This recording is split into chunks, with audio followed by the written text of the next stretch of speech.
Hello everyone, আসসালামু আলাইকুম। সবাই কেমন আছেন? আলহামদুলিল্লাহ, আমি তো ভালো আছি। তো দেখতে পাচ্ছেন এখানে আমরা মা মেয়ে খেলা করতেছিলাম, কারণ আজকে আমার তেমন কোনো কাজকর্ম ছিল না। আজকে আমরা চলে যাব আমাদের বাড়িতে, এই জন্যই কোনো কাজকর্ম ছিল না। মেয়ের সাথেই খেলা করতেছিলাম। আজকে আমারও তেমন রান্নাবান্না নেই, কারণ আজকে তো চলেই যাব। এই জন্য সব কাজকর্ম সেরে আমি মেয়ের সাথে খেলা করতেছিলাম। আজকে মেয়ে রান্না করতেছে, আমি দেখতেছিলাম। আজকে মা মেয়ে হয়ে গেছে, মেয়ে মা হয়ে গেছি। কেমন ভালো না বলেন? তারপরে মেয়ের সাথে খেলা করে তারপরে মেয়ে শাড়ি খুলে রাখলো, খুলে রেখে দেখুন মেয়ে এখন কীভাবে শুয়ে আছে। মেয়ে নাকি পার্লারে আসছে, মেয়ে এখন টেডিকিওর ম্যানিকিওর সব করবে। এই জন্য দুই পাশে হাত দিয়ে শুয়ে এভাবে করে আসে। বাচ্চাদের সাথে খেলতে আসলে কত না ভালো লাগে বলেন। এগুলো একসময় ওদের স্মৃতি হয়ে থাকবে। ওরা একসময় বলবে আমি এরকম করতাম এরকম করতাম, ওরা একসময় এভাবে বলবে যেমন আমরা বলি এখন, বা আমরা এমনটা করতাম। এগুলোই স্মৃতি। এগুলি স্মৃতিগুলো বড় হলে অনেক বেশি ভালো লাগবে। যদিও বড় হলে দেখতে পারবে ও ছোটোবেলায় কী করতো না করতো। তারপরে রেডি হয়ে আমরা চলে আসলাম কাউন্টারে। আমরা এখন কোথায় যাচ্ছি বলেন তো? আমার বাবার বাড়িতে যাব। এই জন্য আমরা কাউন্টারে চলে আসলাম। আর আমার একটা অভ্যাস, গাড়িতে উঠলে আমার পান খেতে হয়, যার কারণে পান নিয়ে এসে দিল আমাকে এখানে। আমি এখন পানটা খেয়ে নেব। দেখছো কতগুলো পান নিয়ে আসছে। পানগুলো এখন খেয়ে তারপরে আমরা গাড়িতে উঠে পড়বো। বাবার বাড়িতে যাওয়ার সময় কে কে আমার মতো অনেক বেশি খুশি হয়ে যায় বলেন তো?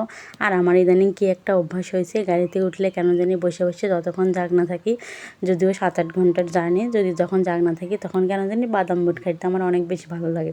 তাই জন্য আমার বাবা মেয়ে গেল এখন বাদাম বুট আনতে। আমি এখন ওদেরকে দাঁড়িয়ে দাঁড়িয়ে দেখতেছিলাম। বাদাম বুট এনে দিল আমার জন্য। বসে বসে গাড়িতে খাইতে কিন্তু ভালোই লাগে বাদাম বুট। তো বসে বসে গাড়িটা খাবো, খেয়ে অবশেষে আমরা গাড়ি চলে আসলো, গাড়িতে উঠে পড়লাম। গাড়িতে উঠে মেয়ে তো অনেক খুশি, নানু বাড়ি যাচ্ছে, অনেক খুশি। সেটা অবশ্য ওর মুখের হাসি দেখলেই বুঝতে পারবেন কত খুশি। বলতেছে নানু বাড়ি যাচ্ছি, নানু বাড়ি যাচ্ছি। আমি যাচ্ছি আমার বাবার বাড়িতে, আর আমার মেয়ে যাচ্ছে ওর নানু বাড়িতে, আর আমার হাজব্যান্ড যাচ্ছে ওর শ্বশুর বাড়িতে। অবশেষে 7-8 ঘন্টা জার্নি করে আমরা ভোর 5টায় চলে আসলাম বাড়িতে। এই যে কত না ভালো লাগতেছে বলেন তো? সব ক্লান্তি, সব কষ্ট, জার্নি করার যে কষ্টটা সব ভুলে গেলাম। ভুলে এখন আমার মেয়ে আগে আগেই চলে যাচ্ছে, কারণ সেও তার শান্তির জায়গা পেয়ে গেছে। এই যে আমরা গেটে অপেক্ষা করতেছি, এখন গেট খুলবে। গেট খুললে আমরা ঢুকে যাবো বাড়িতে। যে আব্বু গেট খুলে দিয়েছে, আব্বু তো তার নাতনিকে অনেক খুশি। তারপরে আমরা ফ্রেশ হয়ে চলে আসলাম নাস্তার টেবিলে। আম্মু এখানে নাস্তা দিয়ে দিছে, পরোটা, আলু ভাজি, ডিম ভাজি, কলা, আম কেটে দিল। অনেকটা আটছিলাম, এই জন্য নাস্তা পানি করলাম। করে আমরা দিয়েছিলাম লম্বা একটা ঘুম থেকে উঠে দেখি অনেকটা লেট হয়ে গেছে খাওয়া দাওয়া।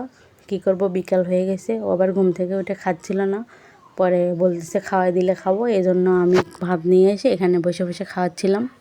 ভিডিওটা আমার বোন করে দিয়েছিল, বসে বসে খাওয়াচ্ছিলাম। যে সকালে সেই নাস্তা করে ঘুমাইছে, এখন না খেলে কেমন লাগবে, খাওয়াই দেই।